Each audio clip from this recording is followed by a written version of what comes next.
Hey y'all, what's up? And yes, I want to get into this topic, and this will actually be the very first series on this channel because resistance and the topic of it and how it relates to everything manifestation, even quantum physics, is so deep and so heavy.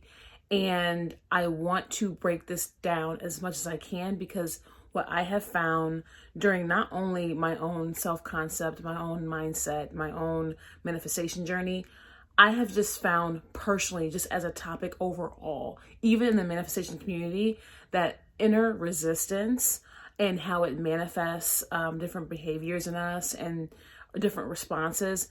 It's honestly one of the biggest blockages in regards to not only manifestation, but honestly self-concept development and adjusting your mindset.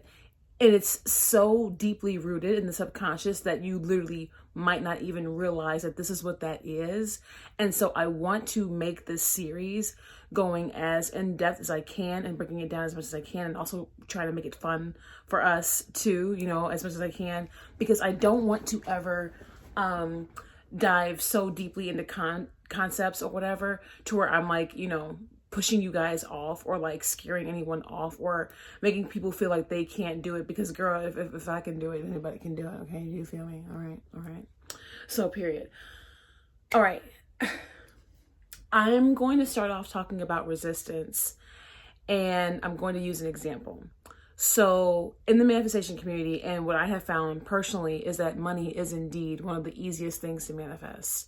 Money is very easy to generate because a lot of times when we are thinking about money, or we have, I guess you could say a want for money, right? Even though you're not supposed to be wanting or needing, but yeah, you can want money or whatever. And have you ever had a time in your life where, let's say you're short on gas or you're short on money and someone just randomly cash apps you, or you might not worry about something because you know that like that one good friend or that one person's got you, or maybe you have a savings account and you might have forgot that you had money in there, and then when you check it, you do have a good amount and you can actually withdraw or whatever.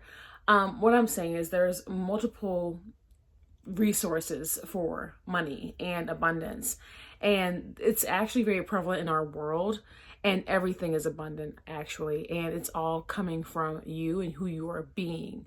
Now, the reason why money is one of the easiest things to manifest is because 9 times out of 10 there is little to no resistance there. I understand that some people do struggle with money mindset. They struggle with the self-concept when it comes to money and finances. They may also struggle with how to manage money when they receive it. They might not know how to put any away. They might not know how to feel comfortable or confident when, exchanging large amount of funds. They probably don't feel safe around money. So those things can most definitely indeed be limiting. And with those beliefs, it does generate resistance. However, what I have found is that honestly, who doesn't want more money, right? So, you visualize, you put the intention out there, and you stay patient, and you just trust, and that you will receive however much you need in due time. And if you're a person who maybe your affirmation or your self-concept is every day, I have more and more money, money loves me, money is like showering me every single day, money is flowing my way effortlessly, like I effortlessly attract money, etc., then you'll find, even if it's like a penny on the ground, $1 on the ground, you get lucky, you find $20 or plus on the ground. Or you might have friends who hit you up randomly and they want to like spot you or whatever, or somebody, surprises you with a gift or something. And I honestly feel like this generates so easily because when you receive the money, 9 times out of 10, you're not going to reject it, right? Like, if you knew that you were going to receive $1,000 like tomorrow, you wouldn't be like, oh man, like $1,000 tomorrow. Like, does it really have to be like tomorrow? Like, you wouldn't complain. I mean, unless you're a very particular type of person. I don't even know who would have that mindset, right? But see, it's also due to the lack of the emotional attachment there. everyone loves money. Everyone enjoys money. Money is definitely not evil. It's a resource that's much needed for our everyday life.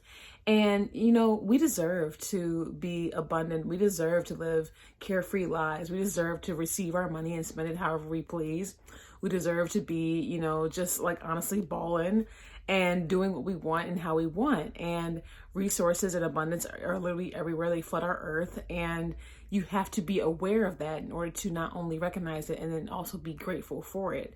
And of course, right, when you receive those like large sums of money or whatever, you're gonna be super grateful. You're gonna be like super happy, right?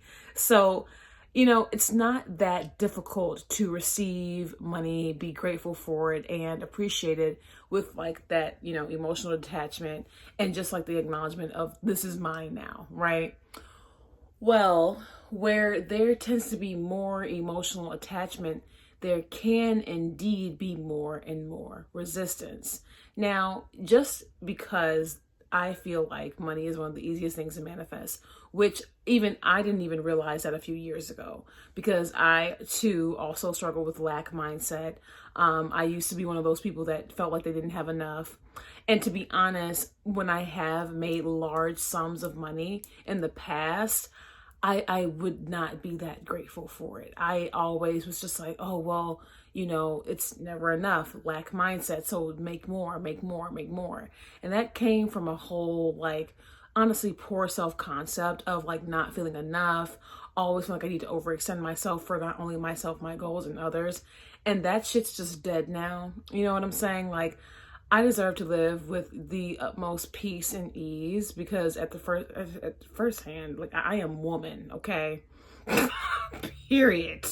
All right, above anything. All right, so I shall live the life that I deserve, right? And that's just my mindset now. But when I was living in lack and when, I had my experiences that I did a few years ago, obviously there was some trauma attached to that actually kind of lingered and stayed with me after even moving back home. Because all I wanted to do when I moved back home was hurry up, hustle, and ball out again. But I was still coming from the place of lack because I was still so focused on what I had lost.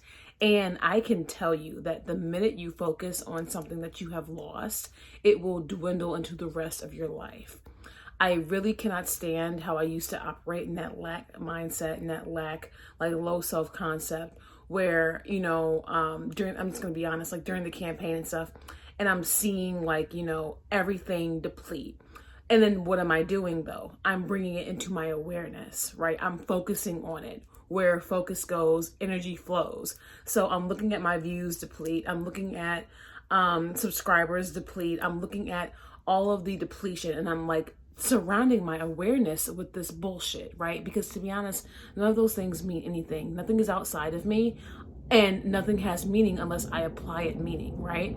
And these are things that I was unaware of then. But I'm looking at that and then, of course, checking my accounts and then, wondering and like being afraid of, how would I pay bills? And then, luckily I was able to prioritize rent and bills and living and stuff like that. But I just was so focused on always wanting and needing more and feeling like I didn't have enough and feeling like I had to, scrounge, whatever. And if you guys saw me during that time, it was really just like not that cute. And I look back at that now and I'm just like, that is like such a lack mindset. And then of course with the trauma added on to it, that kind of like followed me even after I moved back home, then I'm struggling with like that same lack mindset. Like I'm still in that same space mentally.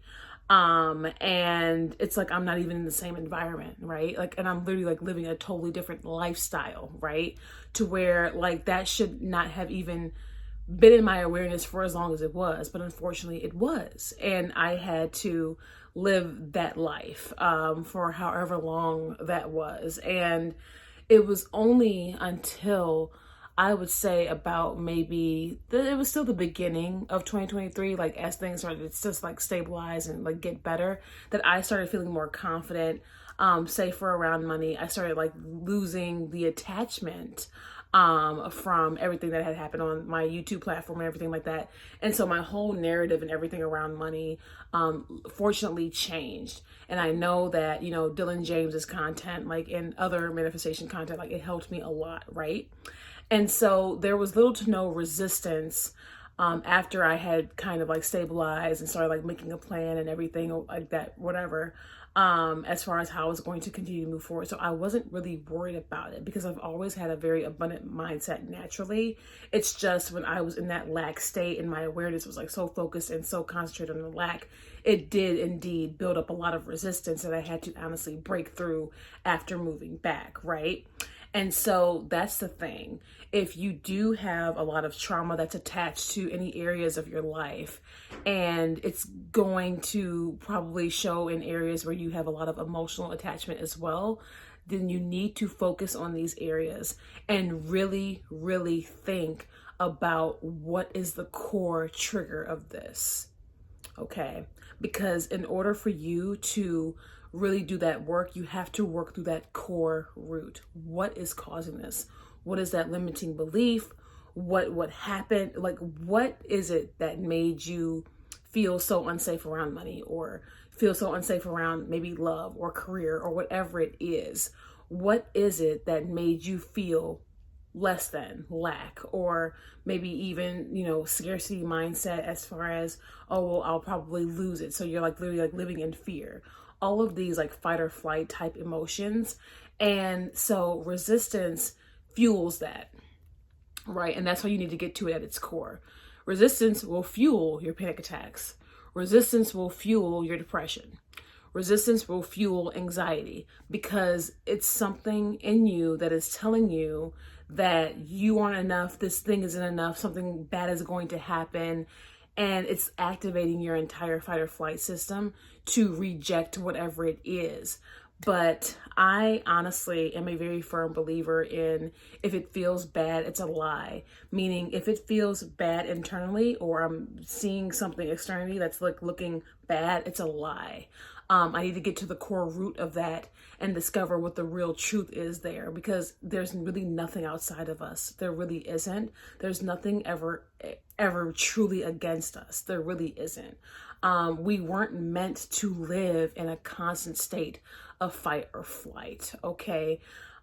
We have evolved from that. And even, the human species that did live, in that constant state, let's just go ahead and be honest, they didn't live long. Okay. Living in a constant state of resistance and chronic fight or flight can take years off of your life. It can damage your health. It is so scary. It is so unhealthy. It is so unworthy of your time, energy, and efforts. It is. I understand that people who go through these things, because I'm a person that used to deal with this stuff too, I understand how hearing this, it can be very hard to hear. And I can almost feel like maybe some of you feel like I'm being flippant, but like, I'm really not. Like, I'm really not trying to be flippant towards you. I'm really not trying to be, looking down upon you. I'm literally coming from a place of, I 1000% have been there, and I've overcome these emotions. I've overcome this like internal, like, honestly, instability, because I realized I deserved better. I realized that I am enough. I realized that there's nothing outside of me. So I've done that work, and I've worked through a lot of my resistance, if not all of it, even down to most recently, which when Grace, it's Grace T there, honestly, and I'm just gonna let that manifest. I'm gonna just go ahead and be very honest, because the last bit of resistance that I have recently worked through was deep. And it had me a little bit shook, and I was like, oh, okay, all right, T. And so when it manifests, when it pop up, y'all know, y'all probably, some of y'all probably already know, because it's me. But for real though, like, I had to work through my own resistance, and I had to identify like exactly what those beliefs were within me in regards to all realms of my life. Because to be honest, I'm a person to where, one, I knew that I didn't want to be panicking forever, as a mom. I didn't want to always be living in like this hyper, like, fight or flight type state. I didn't want to be living like that. Like, I felt like life was just worth so much more than that. And I also felt like, well, I know that there are things that I can do, like regulate my nervous system through these emotions, through these, fight or flight episodes, to where I can, find that inner peace and stability and move through whatever it is that I'm finding challenging at that moment. And it's helped me a lot. I do want to also share nervous system regulation things, and I want to share nervous system regulation techniques. Girl, I literally do some of all of it. Girl, I even EFT tap. I know. Like, to be honest, I'm one of those people that used to feel like EFT tapping looked crazy. But then, to be very honest, a person who inspired me to do EFT tapping, just watching her do it, is Flora Sivos, and that's Manifesting Bestie. Because you want to know one thing? Even though EFT tapping might look crazy or just look kind of out there, she looked pretty doing it. So I'm like, oh, okay. I know I'm gonna look pretty doing it. Do you feel me? So it's like, I do have my areas. I don't like EFT tap all over the place, child, but I do that. And I do deep breathing exercises. I do breath work. I do meditations. I'll do a short meditation in the morning. Nowadays, instead of listening to someone's pre-recorded meditation, I can actually sit and meditate in my own affirmations in the morning for about 5 to 10 minutes, especially before my baby wakes up or whatever. I have been able to sit and do that on my own, and I'm very proud of myself for being able to do that, because your girl used to just have a whole thing where she was just not really on this earth when I was trying to like really work on myself and regulate myself and just really move through and adjust my self-concept and my mindset and just build myself up to like where I am now. So I'm really proud that like, okay, now I can utilize literally like my own everything, because I don't really have, as many intrusive thoughts anymore.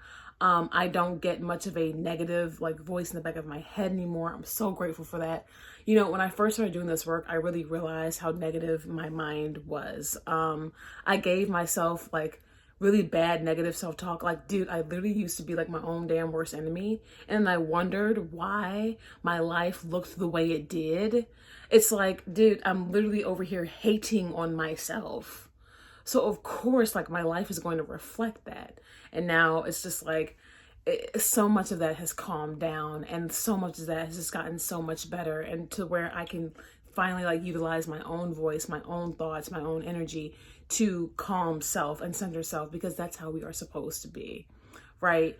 And that is because I fought through all of the resistance in all areas of my life, to where I have really like muted, outside negativity, inner negativity, inner intrusive thoughts or whatever, which are just like nuisances. It's like none of that shit is real.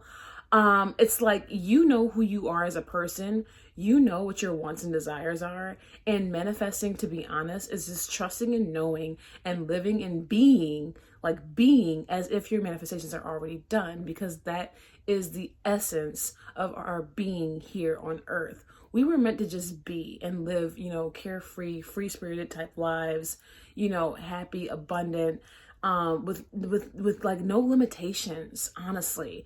And unfortunately, society, especially once we're born into this world, they place so many limitations upon us. They place like limiting beliefs on us. They place like the scarcity, like lack mindset on us. They place the resistance on us, making us feel like, it's always, we got to move the goalposts, because it's never enough. It's never enough. It's never enough. It's never enough. Never enough. And then it's like you're in the rat race and you exhaust yourself. That's no way to live. And as far as I'm concerned, I'm retired. Okay. I retire from that lifestyle. I retire from that mindset. I break away from it. I live on my own. I do what I want, and I live to my own beliefs, right? Like, I live according to how I want to live for me. I live at my own pace. I live at my own rules. I live in my own being. I live for me, right? And that's such a much more freeing space to be in. And the thing is, when you truly adjust and center your energy, and you truly break through all of that resistance that's like been placed upon us from, childhood to adulthood, you will watch and you will literally see your reality bend to you. And you don't have to do much of anything. So it's like if you start to cultivate your beliefs and you start really loving yourself and investing in yourself and truly building yourself up as really all there is, the love of your life, okay? I tell myself every single day, I am the love of my goddamn life. All right. Don't nobody love me like I love me. And I have fallen in love with myself, honestly in love with myself, during this journey after really realizing who I am as a person and finally feeling enough. Right. And so allowing myself to be, allowing myself to thrive, allowing myself to grow, and just honestly enjoy my day to day with little to no friction, worry, doubt, fear. It feels amazing. And even when challenges do arise, girl, I've been laughing at things because not only do I feel like I'm above it, but it doesn't penetrate my energy anymore. And I have really, really worked so hard on protecting my energy to where I don't really give it. I don't. It's like, I don't. It's like, there's nothing outside of me. Like, that's just how I live my life now. And I want you all to learn these lessons and live this way because it's so freeing. Now, of course, we all have our own things in life. We have our own directions. We have our own paths. So this is not me trying to force you to live this way. This is me just trying to help you with maybe your mindset, your self-concept, maybe your manifestation, or even possibly working through whatever resistance that you might, have experienced, because I've been there. And when you learn firsthand, you learn for good. And I can never go back to the way I previously operated. Like, I literally, like, it's beyond even cringy to me now. It's like I look back at how I previously operated and I'm like, I'm not even embarrassed. It's like there's like a deep like empathy there. It's like, okay, you literally didn't know any better, but now that you do, you know how to do better and you see clearly now. And it's like I carry myself in such a way now to where I don't ever want to feel like the outside world is consuming me ever again. I don't ever want to feel like there's anything or anyone against me ever again. Feeding into those beliefs, feeding into that mindset is such a horrible way to live. It's so like empty. You're always like ready for like the next shoe to drop. You're always like looking over your shoulder. You're having trouble sleeping at night. It's awful. Then you're having panic attacks, then you're having depression episodes, then you're having anxiety. Then it's like you don't want to trust anything or anyone because you don't know who or what is out to get. It's like, oh God. No, like it's that constant state of fight or flight. Absolutely not. Like, absolutely not. Identifying like the resistance beneath all of those things, I must admit, and I must say, I'm going to be honest, it was probably one of the most difficult things that I've ever done. Internally, just like self-concept work. I've always been a self-help person, a core development type person. But when I had to work through my resistance, especially what me working through that resistance revealed to me on such a deeper level, and I'll probably share that, another time, but I'm going to let things in my reality continue to flow, because I'm actually in the middle of several unfoldings right now. And I'm just going to sit here and be as those unfoldings happen and still try to help people and trust and know that everything is done. Because what I have come to realize about myself is that, not only was there a version of me when I was operating like how I used to, like not only was there a version of me that never felt like I was enough, but there is a version of me that was willing to isolate and sabotage, even if it meant me truly being lonely and alone. And not because, not alone out of fulfillment. Because when, you can be solid in like your own fulfillment and like live in solitude, that's totally different because you actually have peace. No, it's like my old self-concept, and maybe I'll talk to you guys about that, was literally so trash. I couldn't even see good anymore. I couldn't. I saw little glimpses of good. here and there, little glimpses of things that I was thankful for, little glimpses of things that I could just go and be like, okay, well, I'm happy anyway. But I did not realize that I was literally putting myself in my own prison. That's the only way that I can describe it. I did not know. I was so unaware. And it's scary because that is what a low self-concept, low self-worth, a poor mindset, and hella resistance to everything around you and these internal negative limiting beliefs will do to your life. It ruin your life, and it'll be coming from you. But if you're unaware, is it really your fault? So I'm gonna leave you guys with this one, and this is just video one, right? Because it's a lot. This may be a bit of an emotional series, so I'll be gentle, and I think that I'll just release videos around this slowly but surely, because I'm not trying to overwhelm anyone's emotions. It's a lot. Even with me, it's a lot. I'm I didn't realize that that's what I was doing. But now that I finally have seen through it, and now that I finally have broken through it, and I want to hurry up and share this while also still being gentle. I don't ever want anyone to live like how I did. I don't. I don't. And even if I just help one person, even if, just one of you guys listens or just enjoys even just hearing my story of it all, that's fine. But I know that there's so much truth in this, and we're just getting started. So I love you guys, and I'll see you in the next one.